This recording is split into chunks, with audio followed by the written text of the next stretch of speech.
An ongoing gang feud in Waterhouse, St. Andrew has the police searching for new crime-fighting methods.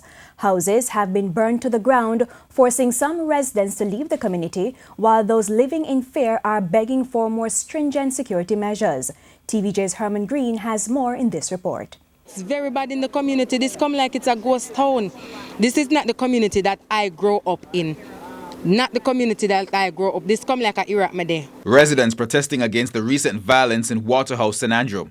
At the root of the violence, a feud between the east and west side gangs. But as they demonstrated, some residents claim that the police have been taking sides, clamping down on one area more than the other. Head of the St. Andrews South Police Division, Superintendent Gary Francis, says that's not so. In fact, he says the residents have been making it difficult for the police.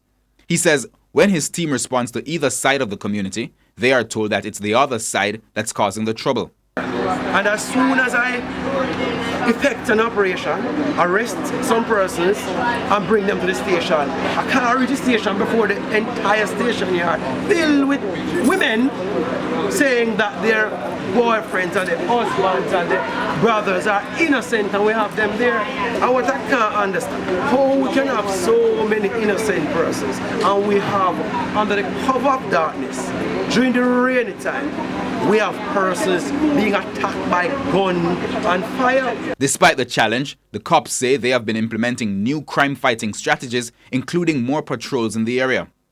Residents say they do appreciate it, but believe it's not enough. When the police then pass through and is here, more people is on the road feel alive. You see now, the shop would have locked already, so by the time them gone, them probably lock. So you know, so the police present make you feel alive around here, make you can walk. Would even mind them pitch a tent around here. But what happened to in the night? In the night, we feel afraid, because we can't walk, we go to shop. We are going to say gunman dead here, so I hide. So we really need a Zozo in the community. If we even can't take it out tomorrow, go straight back 3 months, 6 months, we really need a Zozo. We will spare no effort to bring the criminal elements to justice. However, we need the support of the community. Part of the St. Andrews South Police Division is in the recently declared state of emergency. There have been fewer murders reported in the division this year than the same period last year. Superintendent Francis says he and his team intend to keep it that way. Herman Green, TVJ News.